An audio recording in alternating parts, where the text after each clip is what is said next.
ఆమెను ముందు ఏంటంటే అవమానపరచకూడదని, 2 రహస్యంగా అంటే ఆమెను బాధ పెట్టకూడదని. నీతిమంతుడు క్వాలిటీ ఎలాగుంటుంది? దేవునికి స్తోత్రం. అంతా రద్దు చేసేసే, ఏం చేయక చేసేసేనే క్షమించు, టెన్షన్ ఎదురెక్తించు, ఇంక అప్పటికే ఫుల్ పబ్లిసిటీ. ఆక్రోశం, కోపం ఆక్క. నీతిమంతుడులో ఉండవలసిన క్వాలిటీ ఏంటంటే ఆమెను అవమానపరచనల్లలేదు, తర్వాత రహస్యంగా ఆమెను అని. ఈ సంగతుల గురించి ఏం చేస్తున్నాడంటే ఆలోచించుకొనుచుండగా ప్రభువు దూతే వచ్చి అతని ఆలోచన నివృత్తి చేస్తూ ఉంది. బాబు, ఆమె ఎవరితో తప్పు చేయలేదు, ఆమె పరిశుద్ధాత్మ వలన ఆమె ఏం ధరించింది? గర్భము ధరించింది. ఎవరి వల్ల? పరిశుద్ధాత్మ వలన ఆమె గర్భము ధరించింది. కాబట్టి నీవు యోసేపు నీ భార్య అయిన మరియను చేర్చుకొనుటకు నీవు భయపడకము. ఎందుకో తెలుసా? ఆమె గర్భము ధరించింది, పరిశుద్ధాత్మ వలన కలిగింది. దేవునికి స్తోత్రం. హల్లెలూయ. చెప్పండి గట్టిగా హల్లెలూయ. నిజమండి. ఒక రోజున నేను యోసేపు గురించి స్టడీ చేస్తూ ఉంటే యోసేపును గురించి పరిశుద్ధాత్ముడు మాట్లాడుతూ ఉన్నాడు. నిజంగా ఈ లోకంలో యోసేపు లాంటి వాళ్ళు లేరండి. ఏమి జరగకపోయినా సినిమా తీసేసి, సీరియల్ నడిపేసేసి, రక్తమే చేయి, రచ్చ చేసేసి, గోల్ చేసేసి, అడావుడి చేసేసే బ్యాచే ఉంది తప్ప. ఈరోజు నేనేమంటానంటే యోసేపులాగా ఆలోచించే వాళ్ళైతే కోర్టుకి వెళ్ళరు, ఎడాకలు జరుగుతాయా? అది మరి అలాగే ఆలోచించే వాళ్ళు ఎవరైనా ఉన్నారంటే ఆ రీతిగా ఆలోచించారు. నీతిమంతులు, పరిశుద్ధుల యొక్క ఆలోచనలు వేరుగా ఉంటాయి. కానీ ఇతడు మనసులో ఏం చేస్తుందంటే కదిల్చి వేచేస్తుంది. అంటే సిచ్యువేషన్, పరిస్థితి ఏంటంటే సీరియస్ మ్యాటర్. అది కంగారు పడవలసిన సిచ్యువేషనే. ఎవడి మనసుకు ఆందోళన కలిగించే విషయమే. కానీ అతడు ఆందోళన కలిగే పరిస్థితులైనా కానీ దేవుని బిడ్డలారా, అతడు ఆలోచించుకొనుచుండగా ప్రభువు దూత అతను ప్రత్యక్షమై, నీ ఆలోచన తప్పురా, నీ భార్య అయిన మరియను చేర్చుకో, నువ్వు భయపడకో. ఎందుకు తెలుసా? ఆమె వలన ఏ తప్పు జరగలేదు. ఆమె గర్భము ధరించింది దేని వలన? పరిశుద్ధాత్మ వలన. పరిశుద్ధాత్మ వలన ఆమె ఏం ధరించింది? గర్భము ధరించింది. నువ్వు ఏ విషయంలో కూడా ఆందోళన చెందవలసిన విషయం లేదు. నేనేమంటానంటే కొన్ని సమయాలలో సాతాను లీడ్ ఇస్తున్నప్పుడు మనం రాంగ్ ట్రాక్లో వెళ్తున్నామేమో. నీ భర్త మీద నీకు నమ్మకం ఉండాలి, లేదా నీ భార్య మీద నీకేముండాలి? నమ్మకం ఉండాలి. నేను వెళ్ళాను అనుకోండి, నేను మా మాస్టర్కి అసలు ఫోన్ చేయను, ఆవిడ నాకు చేయదు.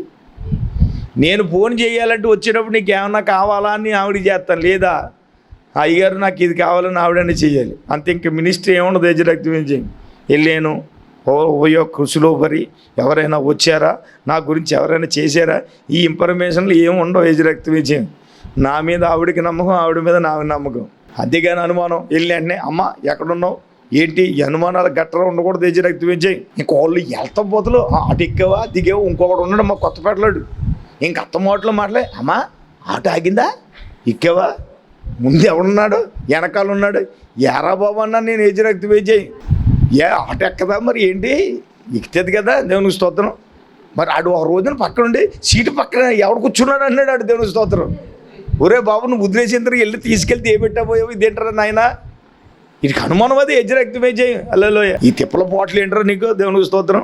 ఫౌండేషన్ అంటే భార్యాభర్తల మధ్యలో ఈయనకి అంటే జరిగిన సంభవం అనుమానం, అది సహజం రావచ్చు.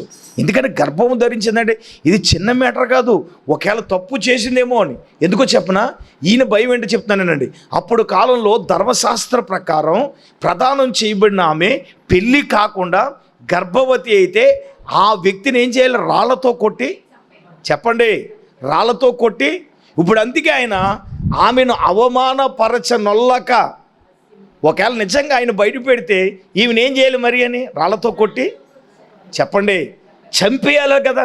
అందుకే ఆయన అవమానపరచాలనుకోలేదు, రహస్యంగా విడిచిపెట్టేయాలని అనుకుంటే దాన్ని క్లియరెన్స్ ఇచ్చేశాడు పరిశుద్ధాత్ముడు. ఏయ్, నీ భార్య అయిన మరియను నువ్వు చేర్చుకుంటకు నువ్వు భయపడద్దు.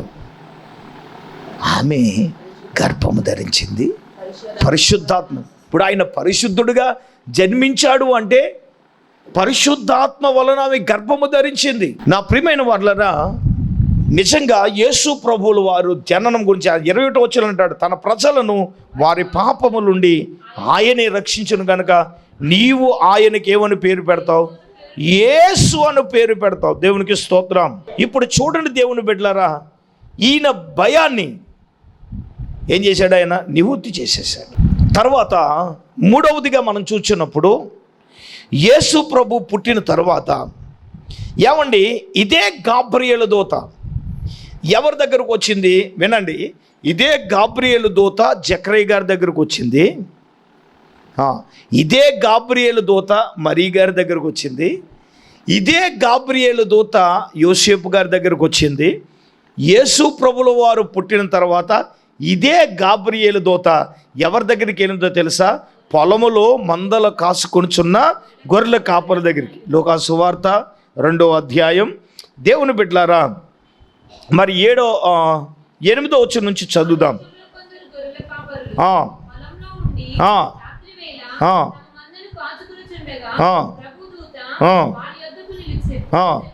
నిలిచాను. ప్రభు మహిమ వారి చుట్టూ ప్రకాశించినందున వారు మిక్కిలి భయపడ్డారు. గమనించండి, పొలములో మందలను కాచుకొనుచున్న ఎవరండి వీళ్ళు?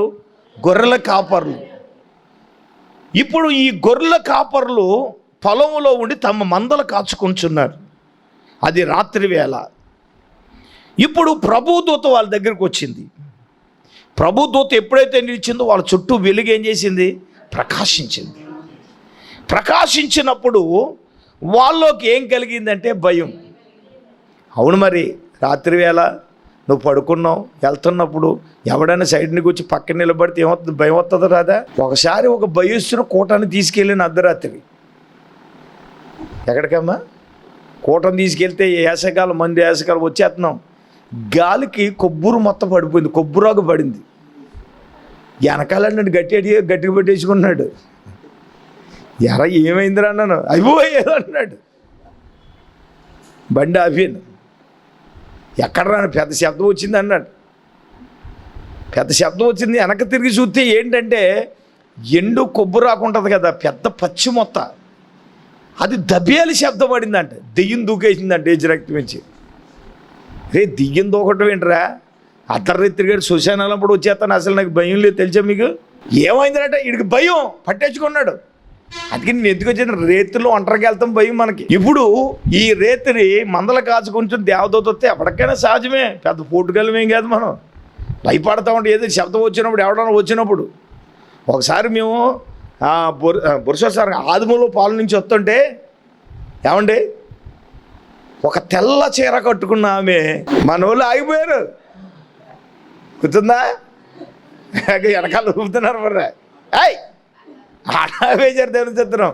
అప్పుడు నేను వచ్చిన తర్వాత, నేను వెళ్ళిన తర్వాత అప్పుడు ఆట ఆపేశారు. సార్ నేను వచ్చిన తర్వాత రండి అని చెప్పేటప్పుడు నిజంగా వాస్తవం చెప్పి నాకు అలాగే అనిపించింది. అంటే నిజం, వాస్తవం మాట్లాడుకోవాలి. స్పష్టంగా నడిచినట్టు అనిపించింది. కళ్ళలారా చూసాం ఇక్కడ ఉన్న వాళ్ళందరూ. భయం. అప్పుడు నేను నడుచుకుంటూ వెళ్ళిన తర్వాత అలాగే వెళ్ళిపోయింది. అప్పుడు మీరు ఆటో కదిలి వెనకాల వచ్చారు. అంటే అమ్మాయికి నన్ను ముందు దోసేసి దాని స్తోత్రం. ఏమండి, నవ్వులాట కాదు, నిజం, వాస్తవం. ఈ పిల్లలందరూ రియల్గా జరిగిన విషయం అది. అంటే రాత్రి వేళ జరిగే సంభవాలు ఎవరికైనా ఏం కలగజేస్తాయంటే భయాన్నే కలగజేస్తాయి. ఇప్పుడు గొర్రెల కాపర్లు భయపడిపోతున్నారు. ఇప్పుడు భయపడిపోతుండే 10వ వచనం. అయితే ఆ గాబ్రియేలు దూత అంటుంది, భయపడకూడి. ఏమంటుంది? భయపడకూడి, ఇదిగో ప్రజలందరికీ కలగబోవు మహా సంతోషకరమైన సువర్తమానమును నేను మీకు తెలియచేయుచున్నాను. దేవునికి స్తోత్రం చెప్పండి. హల్లెలూయా. గొర్రెల కాపర్లకు గాబ్రియేలు దూత చెప్పే వర్తమానం ఏంటంటే, మీరు భయపడకండి. అభయం ఏంటో తెలుసా? ఇదిగో ప్రజలందరికీ కలగబోవు మహా సంతోషకరమైన సువర్తమానం. ఏ వర్తమానం అండి? సంతోషకరం. అందుకే ఏ పండక్కి లేని సంతోషం క్రిస్మస్ అనిగే. పెద్దలకి సంతోషమే, పిల్లలకి మహా సంతోషం. సంతోషకరమైన సువర్తమానం నేను మీకు తెలియజేయుచున్నాను. ఏంటి ఆ మహా సంతోషకరమైన సువార్తమానం అంటే, దావీదు పట్టణమందు నేడు రక్షకుడు మీ కొరకు పుట్టి ఉన్నాడు, ఈయనే ప్రభువైన క్రీస్తు. దేవునికి స్తోత్రం. చెప్పాలి గట్టిగా హల్లెలూయా. యేసయ్యా. ఇప్పుడు ఈ గొర్రెల కాపర్లకు చెప్పేది ఏంటంటే, సంతోషకరమైన సువర్తమానం తెలియజేయబడింది. గొర్రెల కాపర్లకే కాదండి, ఇక్కడున్న మనందరికీ కూడా ఎప్పుడో తెలియచేయబడింది. ఏంటి? సువర్తమానం. ఏంటా సువర్తమానం అంటే, రక్షకుడు మీ కొరకు పుట్టి ఉన్నాడు. ఎవరు పుట్టి ఉన్నారు? రక్షకుడు. నేనంటాను భౌతికంగా పుట్టడం కాదు, అనేక మంది హృదయాలలో క్రీస్తు పుట్టాలి, అనేక మంది హృదయాలలో క్రీస్తు జన్మించాలి. అది నిజంగా ఆయన పుట్టాడు. ఈ రోజున కొంతమంది మనం చూస్తూ ఉంటే రోగాల గురించి ఆయన భయపడక నేనున్నానని రోగులు ఏం చేశాడు? స్వస్థపరిచాడు. గాలి తుఫాను వచ్చేస్తుందని ఏమండి శిష్యులు భయపడిపోతుంటా ఉంటే ఆయన అన్నారు, మీరు భయపడకండి అని. ఏం చేశాడు ఆయన? గాలిని చెప్పండి, గద్దించాడు లేదా? గద్దించాడు. ఇప్పుడు గొర్రెల కాపర్లకు ఇచ్చిన వర్తమానం ఏంటంటే, దావీదు పట్టణమందు నేడు రక్షకుడు మీ కొరకు పుట్టి ఉన్నాడు. ముందు భయపడ్డారు, కానీ ఆ విషయం తెలిసిన తర్వాత వాళ్ళు కూడా ఏం చేశారు అంటే, 15 వచనం మనం చూస్తే, ఆ దూత తమ యొద్ద నుండి పరలోకమునకు వెళ్ళిన తర్వాత జరిగిన ఈ కార్యము ప్రభువు మనకు మనము బెత్లెహేమునకు వెళ్ళి చూద్దాము రండి. దేవునికి స్తోత్రం కలుగునుగా. హల్లెలూయా. ఏంటంటే యేసయ్యను చూడాలి, మనం చూడాలి, ఇతరులకు చూపించాలి. అదే నిజమైన క్రిస్మస్. మన మేకప్లు కాదు చూడవలసినవి, మన అలంకారం కాదు, మన వస్త్రధారణ కాదు, మన వేషధారణ కాదు చూడవలసింది, యేసయ్యను చూడాలి. హల్లెలూయా. ఏం చేస్తాడు? కొత్త వస్త్రాలు వేసుకుంటే పండగ కాదు, కొత్త మనసు మనలో ఉంటే మనం యేసయ్యను చూడాలి. వెంటనే గొర్రెల కాపురులు నడండి, ప్రభువే దూత ద్వారా మనకు తెలియచేయబడింది కాబట్టి మనం ఏం చేయాలి? వెళ్ళాలి యేసు దగ్గరికి, చూడాలి, చూద్దాము రండి. నిజమే, గొర్రెల కాపర్లకు భయపడొద్దు అని ఇచ్చిన వర్తమానం ప్రభువు మనకిస్తున్నాడు. అయితే నేను కొన్ని విషయాలు మీ ముందు నేను పెడతాను. అదేంటనంటే, చాలామందికి జీవితంలో ఏమీ తెలియని అగమ్య గోచరమైన పరిస్థితి. ఎవరంటే ఇస్సాకు తన జీవితంలో అంతా బాగుంది అనుకున్నాడు, కానీ తన జీవితంలో ఒక్కసారిగా అంటే గేరార్ అనే దేశం వెళ్ళాడు, విత్తనం వేశాడు, విత్తనం వేయగా 100 పొలం పొందింది, గొప్ప ఆశీర్వాదం వచ్చేసింది, ఆయన గొప్పవాడైపోయాడు. ఎవరండి? ఇస్సాకు.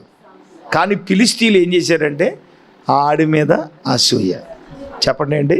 తాగ్గా ఉన్నప్పుడు నేను ఎవడో పట్టించుకోడు, డొక్కు సైకిల్ తొక్కినప్పుడు ఎవడో పట్టించుకోడు, బండి తొక్కినప్పుడు ఎవడో పట్టించుకోడు. పాక కాస్త బిల్డింగ్ అయిందా అబ్బాయి, ఆకర్షించే రంగులు వేసావా? దేవునికి స్తోత్రం. అందరి కళ్ళు నీ బిల్డింగ్ మీద నీ మీదే ఉంటాయి. దేవునికి స్తోత్రం. మీరు అవునన్నా కాదన్నా అది వాస్తవమే. అసూయమైన మనసు. ఇప్పుడు ఆ గేరారు దేశంలో ఉన్న ఇస్సాకు మీద ఎవడు పడింది? ఆ ఊళ్ళో ఉన్న ఫిలిస్తీన్ల మీద అసూయపడి ఏం చేశారంటారు? అబ్బాయి నువ్వు మా ఊళ్ళో ఉండడానికి వీల్లేదు లేగో అని ఏం చేశారంటే మొత్తం ఊరు ఖాళీ చేయించి ఇస్సాకుని పంపించేశారు. ఏదో పాపం తండ్రి తవ్విన బావలేదు, తవ్విద్దామని చేస్తే అది కూడా జగడాలో విరోధం వచ్చేసింది. ఇంకేమీ తెలియకుండా ఏం తెలియాలో తెలియకుండా అర్ధరాత్రి ప్రయాణం ఎటు ఏం చేయాలో తెలియక అది కానీ 26వ అధ్యాయంలో చూస్తే 23-4 వచనాల్లో చూస్తే అక్కడ నుండి బెయేర్షెబాకి వెళ్ళాడట. ఆ రాత్రి చూడండి, జీవితంలో ఏం చేయాలో తెలియక ఆ రాత్రి నిరాశ నిస్పృహల మధ్యలో ఇస్సాకు ఉన్నాడు. చాలా జాగ్రత్తగా మీరు గమనించాలి. ఈ రోజున ఇస్సాకు జీవితంలో ఉన్నదే మన జీవితాల్లో ఉన్నాయి. ఏం చేయాలో తెలియదు, అప్పుల మీద అప్పులు పెరుగుతున్నాయి, ఈ అప్పులు తీరే మార్గం తెలియదు. కొంతమంది పొలం అమ్మేయాలని కొంతమంది చూస్తారు, లేదా ఇల్లు అమ్మేయాలని కొంతమంది చూస్తారు, లేదా ఏం చేయాలి, మనకున్న మిషనరీ అమ్మేయాలా, లేకపోతే ఏం అమ్మేయాలి అంటే ఏం చేయాలో తెలియని అగమ్య గోచరమైన పరిస్థితుల్లో ఇస్సాకు ఉండగా చదువు తల్లి, ఆ రాత్రి యెహోవా ఎవరికి ప్రత్యక్షమయ్యాడంటే ఇస్సాకునకు ప్రత్యక్షమయ్యాడు. చదువమ్మా. నీ తండ్రి అయిన అబ్రహాము దేవుడను నేను నీకు తోడయ్యున్నాను కనుక నీవు భయపడద్దు. నా దాసుడైన అబ్రహామును బట్టి నిన్ను నేనేం చేయబోతున్నాను, ఆశీర్వదించబోతున్నాను. గట్టిగా దేవుని స్తోత్రం చెప్పండి. హల్లెలూయా. గట్టిగా చెప్పండి, చేతులెత్తి హల్లెలూయా. ఏమండి, ఎటు ప్రయాణించాలో తెలియని నిరాశతో ఉన్న ఇస్సాకుతో దేవుడు మాట్లాడుతున్నాడు. ఏమని? నా కుమారుడు నీవు చెప్పండి. ఒకవేళ ఇస్సాకు పొజిషన్లో ఉంటే దేవుడు ఇచ్చే ఈ అభయ సందేశం నీ కోసమే. నువ్వు దేని గురించి నువ్వు కంగారు పడుతున్నావో ఒకవేళ నీ కోసమే దేవుడు మాట్లాడుతున్నాడేమో కదా. ఇస్సాకు, నువ్వు భయపడకు, నీ తండ్రి అయినా అబ్రహాము దేవుడను. ఏమన్నాడండి?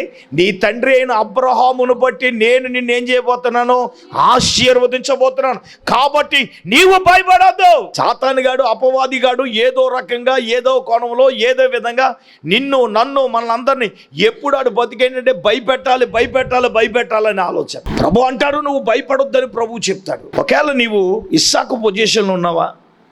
అలనాడు ఇస్సాకుతో మాట్లాడిన దేవుడు ఈ క్రిస్మస్ పర్వదినాల్లో ఆయన ఇచ్చే అభయం ఏంటంటే నీవు అప్పుల కోసం భయపడొద్దు, సమస్యల గురించి నువ్వు భయపడొద్దు, నీ పరిస్థితుల గురించి భయపడొద్దు అని దేవుడిచ్చే సందేశం అది. ఇస్సాకు, భయపడకో, నీ తండ్రి అయిన అబ్రహాము దేవుణ్ణయ్యా, నీ తండ్రి అయిన అబ్రహామును బట్టి నేను నిన్నేం చేయబోతున్నాను, నేను నీకేమై ఉంటాను, తోడుగా ఉంటాను. ఏమంటే దేవుడు ఎందుకు వదులుతాడు సార్? దేవుడు ఎలా వదిలేస్తాడు సార్? వదలడు కదా. నిరాశ ప్రతి జీవితంలో రావచ్చు, వ్యక్తిగత జీవితంలో రావచ్చు, కానీ దేవుడిచ్చే అభయం ఏంటంటే ఇదిగో నేను నీకు తోడుగా ఉన్నాను. ఏమండి, అందరూ నిరాశగా ఉన్నప్పుడు తోడుగా ఉండేవాడు ఎవడైనా ఉంటాడా? నీ దగ్గర ఏమైనా ఉంటే నీ కూడా ఉంటారు తప్ప ఏమీ లేకపోతే నిరాశలో మనకు తోడుగా ఉండేవాడు ఎవడైనా ఉంటాడా? ఎప్పుడు ఉండడో, ఒంటరి బ్రతికే. అప్పుడు అనుకుంటాం నాకు బలం ఉన్నప్పుడు వాళ్ళకి చేసేసాను, వీళ్ళకి చేసేసానండి, అదేంటి ఇదండి. బలం ఉంటే అందరూ ఆడుకుంటారు ఏజ్ రక్తమేజీ. బలం లేకపోతే బలహీన అయితే ఎవడిని మొఖం చూడడం చూస్తాడా? నువ్వు బలంలో ఉంటే కింద మీద నిలబడవు కదా ఏజ్ రక్తమేజీ. ఉన్నది ఎట్టేసేదాకా నీ మనశాంతి అవుతుంది. హల్లెలూయా. ఉన్నదంతా ఊడిపోనే, పెట్టింది అని వస్తుంది నీ దగ్గరికి, నీ మొహం కూడా చూడదు. నిజమే, వాస్తవం చెప్తున్నాను. ముక్కసూటిగా మనం ఆలోచన చేస్తే దేవుడు ఉన్నాడనే ధైర్యం అండి. దేవుడు తోడుగా ఉన్నాడు. ఆమేన్. దేవుడు తన బిడ్డలను ఎంతగైనా దేవుడు ఆశీర్వదిస్తాడు. అది ఇస్సాకు జీవితంలో జరిగింది కదా.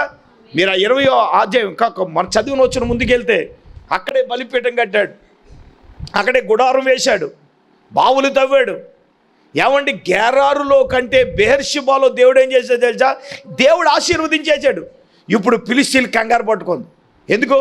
ఈయన అనవసరంగా పంపించేశాం. ఇక్కడికంటే అక్కడ ఏమైపోయాడు? ఆశీర్వాదం. ఇప్పుడు ఫిలిష్తీయులు వస్తే మీ దేశం నుంచి మనం పంపించేశారు, ఇప్పుడు నా దగ్గరికి ఎందుకు వచ్చారు మీరు అడిగారా? అడిగితే వాళ్ళు ఏమంటారంటే 26వ వచనంలో, అయ్యా ఒకటి దేవుడు నీకు, యెహోవా నీకు తోడై ఉన్నాడు అని చెప్తున్నాడు. రెండవదిగా వాళ్ళు చెప్పేది ఏంటో తెలుసా? నీవు యెహోవా చేత ఆశీర్వాదం. 2 మాటలు చెప్పారు ఫిలిష్తీయులు. నేను అంటాను, నువ్వు భయపడకుండా దేవుని మాటకు లోబడి ఉంటే, దేవుడు చెప్పినట్టు అలా చేస్తే నీ జీవితంలో దేవుడు ఉన్నతమైన స్థాయిలో పెడతా ఉంటాడు. ఎన్ని అవమానాలు పొందావో అవమానాలన్నీ దేవుడు తొలగించేస్తాడు. ఎన్ని బాధలు నువ్వు అనుభవించో ఆ బాధలన్నీ దేవుడు తొలగించేయబోతున్నాడు. దేవుడు నీ కుటుంబంలో దేవుడు ఆశీర్వాదం ఇవ్వబోతున్నాడు. నీ బిడ్డల జీవితంలో ఆశీర్వాదాన్ని ఇవ్వబోతున్నాడు. మునుపుడు కంటే రెట్టింపు ఆశీర్వాదమును మన జీవితంలో చూడబోతున్నాం, పిల్లల జీవితంలో చూడబోతున్నాం. ఓ దేవుని బిడ్డ, దేవుడు నీతో మాట్లాడుతూ ఉన్నాడు. నువ్వు నిరాశ చెందవలసిన అవసరం లేదు. ఎస్ ఎస్ ఎస్ ఎస్ ఇస్సాకు జీవితంలో చూసారు. వాళ్ళు అంటున్నారు ఎస్, నిజంగా దేవుని చేత మనం ఏమిపోతున్నాం అనే విధంగా దేవుడు ఏం చేయబోతున్నాడు, చేయబోతాడు. ఎస్, చేస్తాడు దేవుడు. నిరాశ చెందవలసిన అవసరం. క్రిస్మస్లో మనకిచ్చిన అభయం ఏంటో తెలుసా, నీవు భయపడకు. ఇంకొక ఆమె ఉంది. ఆమె ఎవరంటే కరువు కాలంలో ఏమండి సారేపతి అనే విధవరాలు కేరోతు వాగు దగ్గర ఉన్నప్పుడు కాకులు ఆహారం తెచ్చి, కేరోతు వాగు ఎండిపోయింది. దేవుడు అన్నాడు, నువ్వు సారేపతి అనే ఊరికెళ్ళు, నీ కొరకు విధవరాల్ని సిద్ధపరిచాను. ఊరు గవని వెలుపులు ఏం చేస్తున్నామే, పట్టెడు పిండే బుడ్లో కొంచెం నూనె ఉంది, తనకే తన పిల్లలకి అప్పం చేసుకుని చనిపోదాం అనుకుంది. ఆ పరిస్థితిలో ఆమె ఉండగా ఇప్పుడు ఆమె దగ్గరికి ఎవరు వచ్చాడంటే దైవజనుడు ఏలీ గారు వచ్చాడు. తాగడానికి నీళ్ళు ఇమ్మంటే ఇచ్చింది. ఇప్పుడు ఈయన ఏం అడుగుతున్నాడు అంటే అప్పం ఒకటి ఇస్తామని. ఆవిడ ముందే చెప్పింది, పట్టెడు పిండే కొంచెం, అప్పం ఎక్కడుందయ్యా అని. ఆవిడ సీరియస్గా ఏదో నేను నా కొడుకు చేసుకుని తినేజే చచ్చిపోదాం అనుకున్నాను. ఎప్పుడైతే అప్పం అడిగాడు ఈమె కంగారు పడిపోయింది.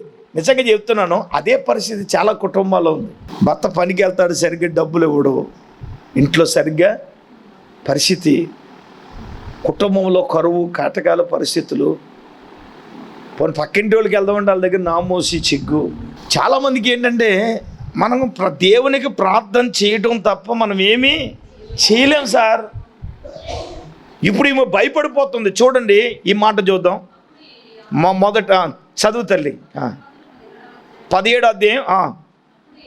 అప్పుడు ఏలియా ఆమెతో ఇట్లనెను, అది నాకు కావలసిన వాడు తల్లి, వెరీ గుడ్. అప్పుడు ఏలియా ఆమెతో అంటున్నాడు ఇట్లని, ఏమని, నీవు భయపడొద్దు, పోయి నీవు చెప్పినట్లు చేయము, అయితే అందులో ఒక అప్పమును మొదట చేసి నా యొద్దకు తీసుకురా, తర్వాత నీకును నీ పిల్లకు చెప్తున్నాడు. నువ్వు పట్టెడి పిండె బుడ్లో కొంచెం నూనె ఉందా, నువ్వేం చేయొద్దు, భయపడొద్దు, నువ్వు వెళ్ళు. ఏం చేయాలి, మొట్టమొదటి చెప్పాలి గట్టిగా. ఏమండి నేను ఇక్కడ పాయింట్ చెప్తున్నాను, మీరు నేర్చుకోండి. దేవుని యొక్క ఆశీర్వాదం ఒక వ్యక్తికి దేవునికి ముందు ఎవరైతే ప్రయారిటీ ఇస్తారో, మన సక్సెస్, నా ఆశీర్వాదానికి ప్రథమ మెట్టు ఏంటంటే దేవునికి మొదట తీయాలి, అప్పుడే ఆశీర్వాదం. ఏమన్నాడమ్మా, నువ్వు భయపడొద్దు, నువ్వు వెళ్ళేజే. మొదట ప్రయారిటీ మనం దేవునికి ఇవ్వాలండి. మొదటిది నువ్వు చేసి పట్రా. మనం ఎక్కడెత్తాం, తీయం కదా. మొదటిది తీయమనేది ఎందుకంటే అందుకే మొదటిది తీసింది కాబట్టి తొట్టులో పిండే, బుడ్లో నూనె, పెట్లో బియ్యం, బీరువాళ్ళ డబ్బులు. దేవుని స్తోత్రం. ఎప్పుడు దేవుని స్తోత్రం. మరి ఇంతకంటే స్ట్రాంగ్గా మాట్లాడలేము, అర్థమైందా? దేవుని స్తోత్రం. చెప్పండి గట్టిగా హల్లెలూయా. కానీ ఇక్కడ పాయింట్ ఏంటంటే ఆమెతో భయపడొద్దు, అది పాయింట్. ఆమె వెళ్ళింది, ఏమంటే భయపడకుండా దైవజనుడు ఆమెతో చెప్పినట్లు ఆమె చేసింది కాబట్టి మొదటైతే తనకు తన బిడ్డకి అంద. కానీ ఇక్కడ మన వాక్యంలో మనం చూస్తే, తర్వాత మనం చూస్తే ఇప్పుడు 15 వచనం చదువుతారా? ఇశ్రాయేలు దేవుడని యెహోవా సెలవిచ్చినాడు, అంతటా ఆమె వెళ్ళి ఏలియా చెప్పిన మాట చొప్పు చేయగా, అతడు అనగా దైవజనుడు, ఆమె అనగా సామెప్రతు ఎదవరాలు, ఆమె ఇంటి వారును. మరి ముందేమో నాకు నా కొడుకు అంది కదా. చెప్పండి అమ్మా, పట్టెడు పిండె బుడ్డు నూనె అంది కదా. దైవజనుడు, ఆమె అనేక దినములంటే కాదు, మళ్ళీ వర్షం వచ్చే వరకు కరువు కాలం అంతా కూడా దేవుడు ఏం చేశాడు. నువ్వు భయపడవలసిన అవసరం లేదు సుమారు. భయపడవలసిన లేదు సుమా. దేవుడు నిన్ను పోషిస్తాడు. దేవునికి స్తోత్రం. ఇప్పుడు ఆమె ఇచ్చింది. ఆమె అతడు అంటే దైవజనుడు, ఆమె అంటే వేదవరాలు, ఆమె ఇంటివారు. చూసారా? అంటే ఇద్దరు ఎంతమంది? Note this point. భయపడకుండా వెళ్ళి చేసిందే చెయ్యి. ఖచ్చితంగా మనం భయపడొద్దు. దేవుడు అభయవాక్కు ఇస్తున్నాడు. ఇదే క్రిస్మస్ ఇచ్చిన అభయం ఏంటంటే భయపడకి. అందరూ మోకరించండి, కళ్ళు మూసుకోనండి, ప్రార్థన చేసుకుందాం. ఈ సమయంలో అమ్మగారు ప్రార్థన చేస్తారు.